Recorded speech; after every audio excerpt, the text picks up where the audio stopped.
episode of What's in the Kitchen here at Carroll Lutheran Village. I'm Chef Kevin, and I wanted to wish you a Merry Christmas. I hope you had a wonderful holiday with your family and were able to enjoy it. And I want to wish you a Happy New Year as we move forward. And with the new year, nothing speaks about that more than oysters. Today, I'm going to show you how to do a traditional Eastern Shore dish called Oyster Fritters, and we're going to pan saute them and serve that on bread. So what I have here is I'm going to take 1 cup of flour. To that I'm adding 3 tablespoons of instant quick grits, or cornmeal would also work. And I'm going to take 2 tablespoons of Old Bay seasoning, and then also 2 tablespoons of baking powder. And then I'm going to just whisk that together a little bit. And you always want to mix your dry together before you add your liquids. And now with that, I'm going to add in 1/2 cup of evaporated milk.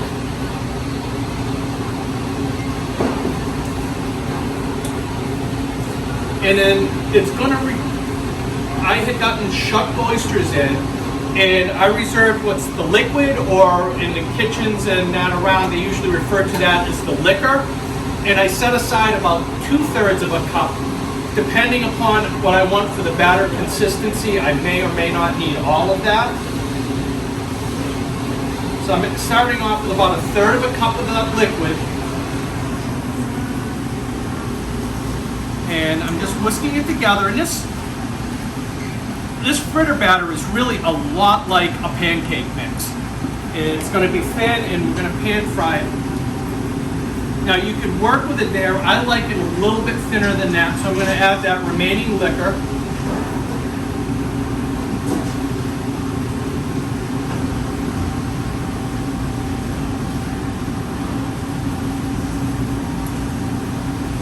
And just whisk that together, trying to get rid of most of the lumps, so it's a nice consistent look.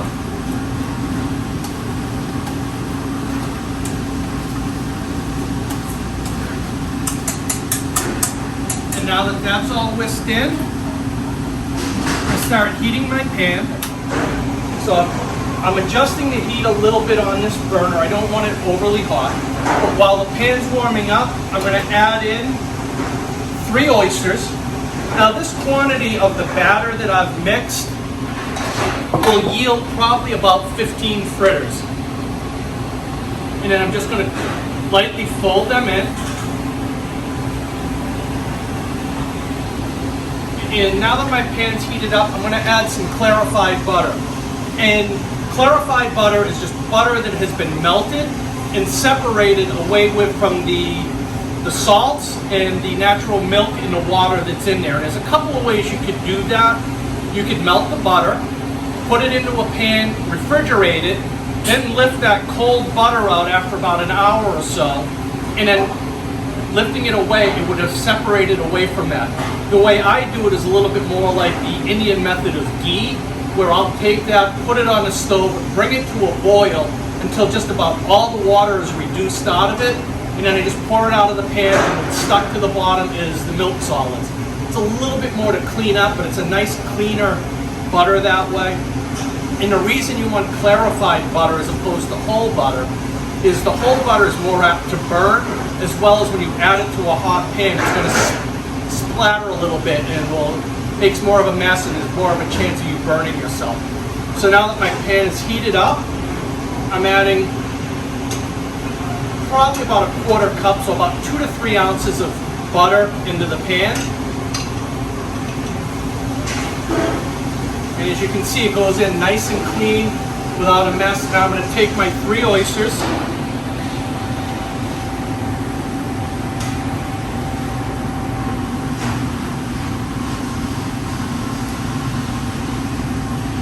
getting those in there, and just a little bit of that batter. Again, this, like I said, this is almost like doing a pancake, and we're going to be cooking it like this. And just like a pancake, you're going to want to watch for the bubbles from the baking soda to open up, and it's going to set, and then we'll actually work on flipping that over. And what we'll be doing in the cafe and the bistro with this is we'll actually be cooking them on the grill like you would a pancake, just a little easier to handle with the volume as opposed to this, doing it into a pan. And as you can see along the edges now, you're starting to get it to set up and firm up a little bit.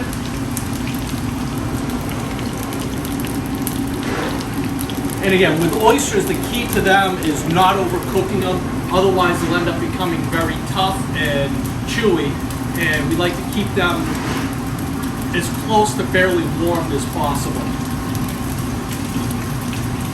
And now that you can see that's pretty well set along to the edges, I can flip this.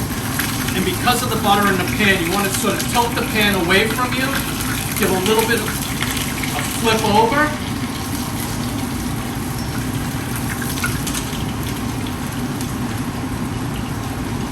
And that'll all just come right back together again.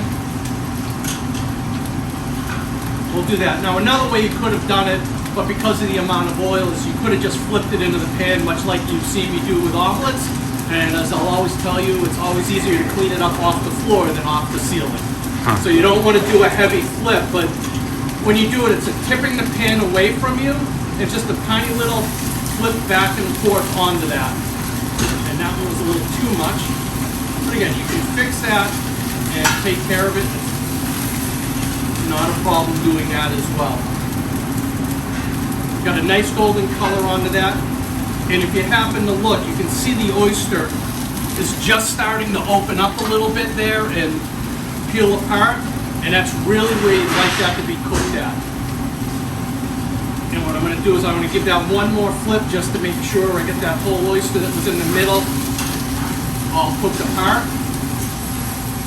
And we'll be good to go. And it's really that simple. And we will be serving that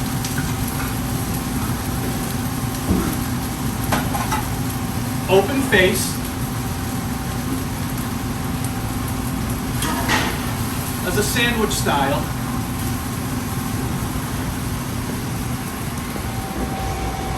With the lettuce and the tomato and tartar sauce on the side. So I thank you for watching this video and enjoy the oysters coming into the new year. And we look forward to hearing from you on Monday for the oyster fritter and cafe and bistro. Thank you.